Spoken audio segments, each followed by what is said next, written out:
Gail Sullivan is running as an incumbent for the Haverhill School Committee, and she's with us right now to tell us a few extra things relative to her campaign. But one of the things I'd like to say right off the top, which I think is rather inspirational, and that is that her favorite quotation is, "The future belongs to those who believe in the beauty of their dreams," from Eleanor Roosevelt. Welcome, Gail Sullivan. Thank you. A very profound quote, and it's something that I guess, and I've heard you in speeches and discussions, you take it to heart. I do, yeah. I think that, well, for one thing, you don't know the strength of anybody until you put them in hot water and see how strong they get in there. So I think that... So how hot has the water been for you at times? I think that I was very naive when I decided to run. I had devoted my whole life to education. I'd done many things and had many jobs and worked in Massachusetts and New Hampshire and in Maine. And when I wanted to do the next thing, I volunteered at Emmaus House. I did a lot of volunteering, but then I thought, well, why don't I do what I know and be on the school committee? I had no idea that it was a blood sport in Haverhill. Really? I've got to tell you that when I talk with one administrator, a high administrator who I will not mention, and I asked how much of your job has to do with education and how much of it has to do with politics, they looked me straight in the eye without hesitation. They said 90% is politics, 10% is education. I was astonished, and he didn't blink an eye. I think part of the problem is, what are people's expectations of you, of a superintendent, of a principal? And so I think if it is political, then you're spending a lot of time putting a good face on things, rather than saying, what's the reality? Where are we? How are children doing? Can they read? Can they do math? Are they safe? Can they speak well, write well, think critically? And if you're devoted to public relations, then the reality gets left behind. How can you change that? And you've tried. I have tried. I have a lot of faith in people. I have a lot of faith in the people in Haverhill.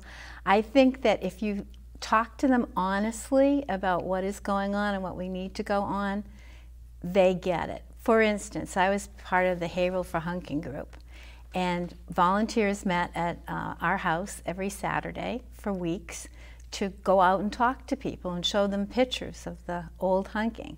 And I had a friend who's been involved in Haverhill politics forever tell me, that will never pass. That will never pass in Haverhill. That's useless for you to even waste your time.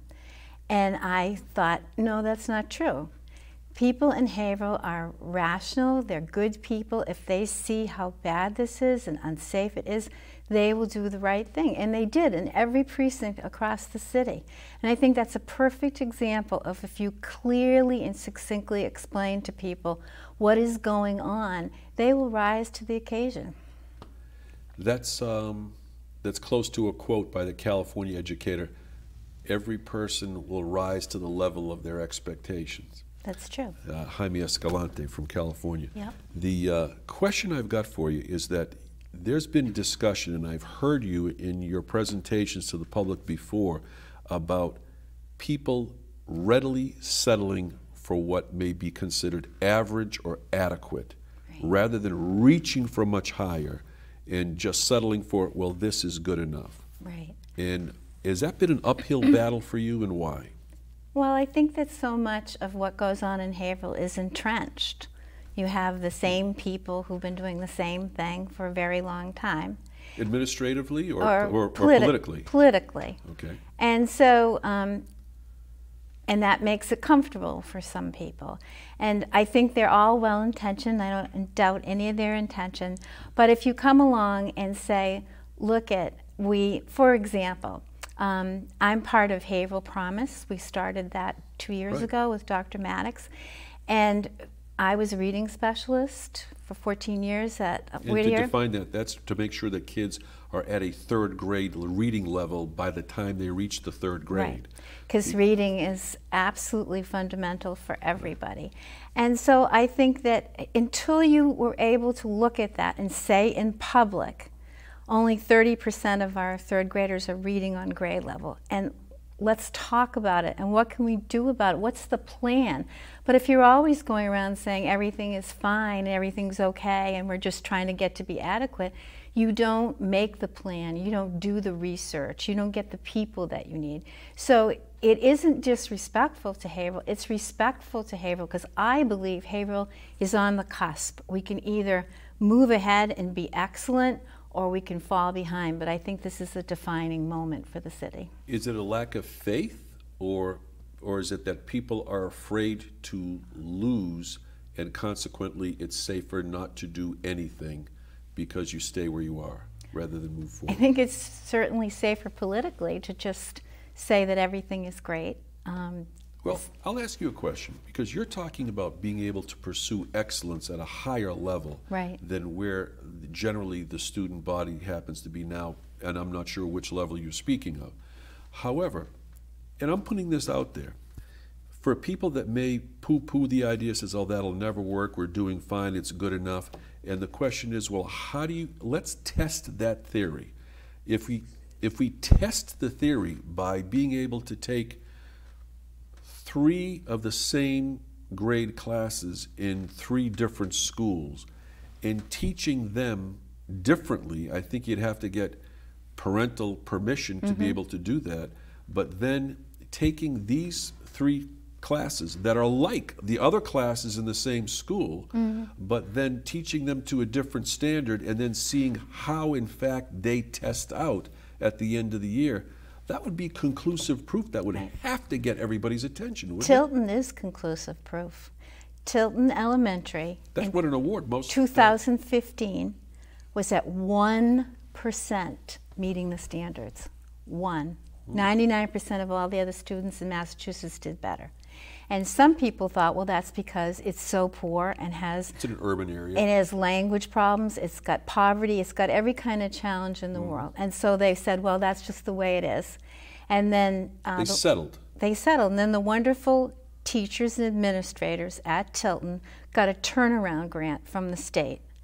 And they worked so hard. And I was privileged to be asked to be a shareholder in that group, and we would meet once a month. But those teachers worked so hard, and the administrators worked so hard, and they started doing things differently.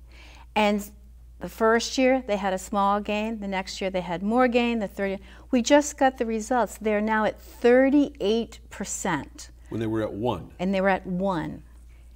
That is like a miracle, but it was hard work. It was doing things differently. It was the teachers being willing to change how they taught and how they approached things. It was the principals saying, their motto at Tilton is, we believe, we believe. And they're the perfect example of, it's the same kids, it's the same city, it's the same old building, and yet they could turn that around. It's incredible. Is the argument against that from some people that are listening, say, well, they got lucky, or that's Tilton? You can't do, they're automatically poo-pooing the idea of duplicating that type of an effort anywhere else? Is that what you're getting? Well, there hasn't been a lot of discussion thus far because the results just came out last week. Okay. But I think that, some people might say, well, they got a lot of money. They got money to do a turnaround. Well, that's true, but the money went into training of the teachers and supporting of the teachers. So that part of it is true. That if you want somebody to do something differently, you have to help them do it differently.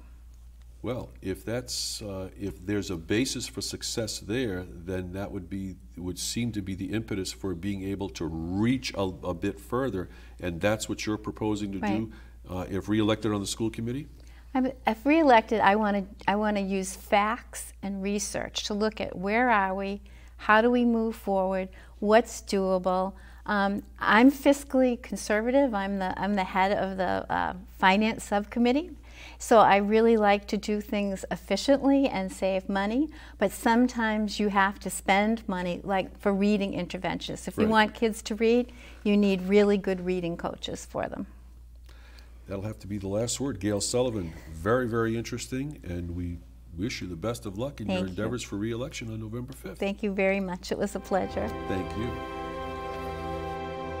We hope that this program has been a point of reference for you. And until next time, my name is Frank Novak, and thanks very much for watching. And remember to vote on Election Day, Tuesday, November 5th.